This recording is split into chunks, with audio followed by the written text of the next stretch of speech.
Night fishing. Light flared in the darkness, and a single amber dot remained suspended in the air. The glow intensified for a moment before exploding into a cloud of golden vapor, whispering away to grey nothingness on the cold night wind. God damn it, woman! Will you put that thing out? You're supposed to be a corpse! The woman took another long drag and hollered back at the roadside ditch. Fuck you, Franklin. It's cold as all hell up here and there ain't nobody coming. I'll smoke if I want to. Izzy leaned back against the tire of the pickup truck. It had been conspicuously parked across the road, and they had left its lamps on so that any approaching do-gooders could easily see it. This far out into the countryside, all that the lights could pick out were the gently swaying walls of amber corn. They grew tall, almost wild by the roadside, their near impenetrable weave concealing everything within thick rural shadow. Izzy sucked on the cigarette again and imagined the smoky air heating up her insides. The summer was tailing off now, and the nights were cooler. Her skimpy get-up, well suitable for the job, was quickly becoming impractical. Franklin shouted again, and she nearly bit the cigarette in two. I see headlights! Get down, woman, and put that smoke out! Izzy rolled her eyes and stubbed the cigarette out against the muddy truck tire, lowering her body down to the ground. The road surface was rough against her scabby skin and immediately began sucking away all her heat. Sure enough, through half-closed eyes, she saw a pair of headlights rounding the corner up near the hill. They grew brighter, and the engine rattled louder as the car approached the makeshift barricade. She tried not to wince as the beams hit her full force, and braced herself to roll out of the way, just in case. The car tires screeched against the pitted asphalt, stopping no more than a few yards from where the woman lay. The door hurriedly opened, and a well-dressed man stepped out. This was going to be even easier than usual, Franklin thought. With a subtle click, he disengaged the safety on his rifle and peered up above the top of the ditch. The well-dressed man jogged over to where Izzy was and was muttering something in between shortened breaths. Ah, shit, oh no, oh god, oh why, no, damn it. He flapped some more and spun around on the spot, lifting his hat and scratching his head. Franklin stood up and levelled his weapon, but before he could shout at the man to raise his hands, the gentleman had leaned down to scoop up Izzy's body. The woman squirmed and wriggled, and he promptly dumped her back on the ground. Hey, the fuck you think you're doing? Get your hands off of me, or so help me God! The gentleman's eyes gaped wide, and he stammered dryly. Izzy whipped out the pistol hidden in her belt and shoved it into his chest. Hand it over! Wallet, watch, jewelry, everything! The gentleman took a step backwards, hands reaching above his head. Words failed to dribble their way out of his slackening mouth, so Izzy pulled the hammer on her pistol and closed the distance between him. Now, bitch, now! She was interrupted by a distorted animal roaring that swamped all other sound. It was a bestial noise, a predatory keening shaped to let its prey know that they had entered the final act of the hunt. Izzy clapped her hands to her ears, shaking and screaming as the howling clawed at the inside of her skull. The gentleman's face was now drained of all colour, mouth agape and twisted, while tears beaded at the corner of his eyes.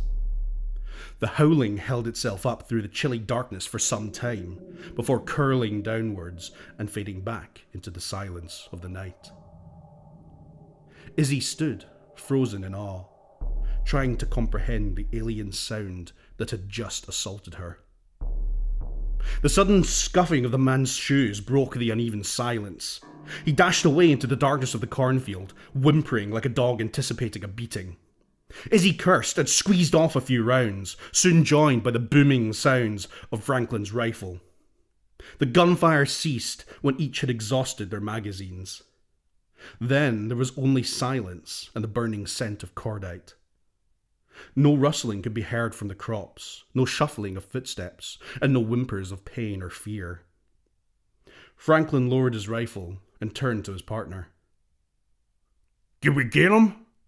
He asked. Izzy shuffled forward a few paces. She leaned in to look at the field, still holding the empty pistol out in front of her. The corn formed a dark and murky sea, waving stalks that danced and rippled mysteriously in the firm night breeze.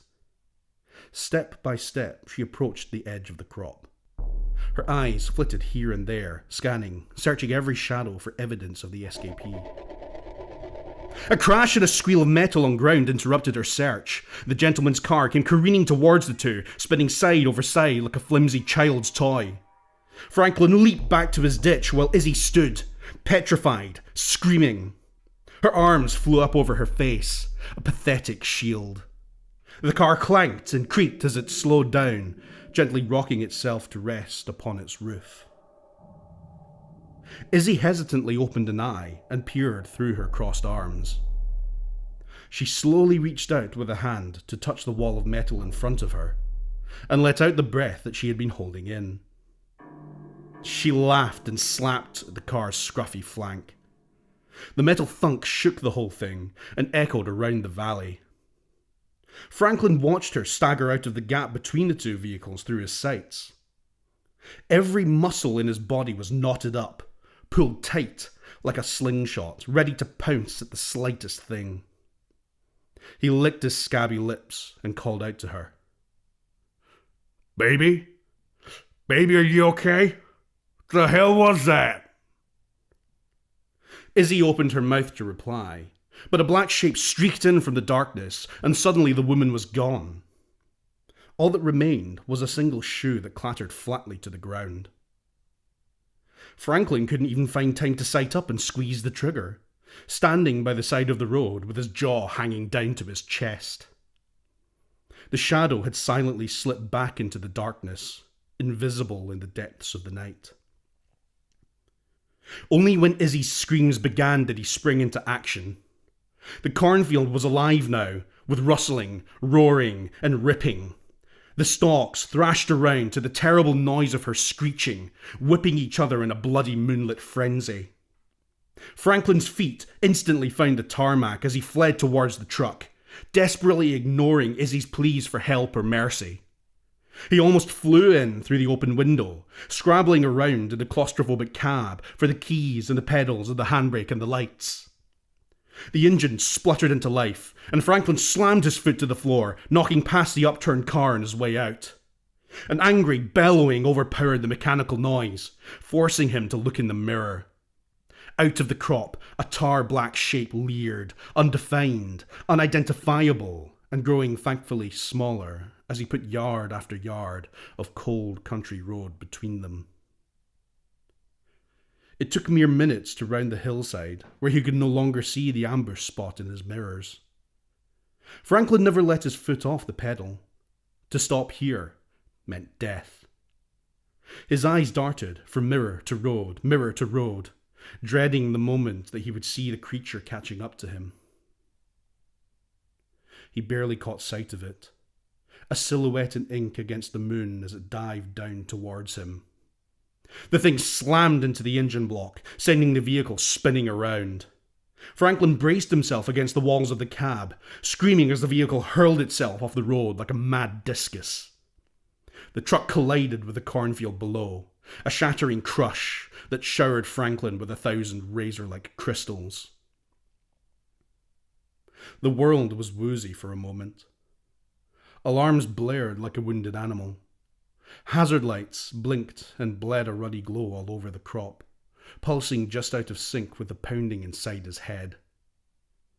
Franklin pulled himself and his rifle out of the mangled metal carcass, gritting his teeth as he dragged himself over the carpet of glass. He staggered upright and clutched his weapon to his chest, blinking through the blood that seeped down his face like a crimson mask. Through the ringing and the blaring and the flashing, Franklin could hear faint rustles beyond the truck-shaped dent he had made in the field. Fearing for nothing, he brought the stock of his rifle up to his shoulder and chambered around, mentally daring the thing to come and get him. Second after second, the rustling grew louder, grew nearer. Franklin licked his lips, anticipating the kill. A black shadow pushed its way to the front row of stocks, and he opened fire on it. Calloused fingers worked the bolt back and forth across the chamber like a shuttle on a loom, and every shot punctuated a gurgling screech. By the time his weapon had run dry, the noises had died down to no more than a whimpering wail. Franklin dropped the smoking rifle onto the ground. In the amber half-light, black blood dripped off the cornstalks and pooled in the gaps in the earth. Slowly, the wall of corn gave way to the corpse that it was propping up. Out of the darkness, the well-dressed gentleman emerged, his neat grey overcoat punctured with bloody holes. He quietly crumpled forward, splashing down into a puddle of his own gore. Franklin stood quietly, staring at the dead man through wispy vapours of his own exhausted breath. Even the padded footsteps and the quiet growling behind him couldn't quite pierce the numbing haze of realization that was folding itself around him. The valley grew loud once more with screaming and squealing and snapping, before falling silent again under the cold light of the autumn moon.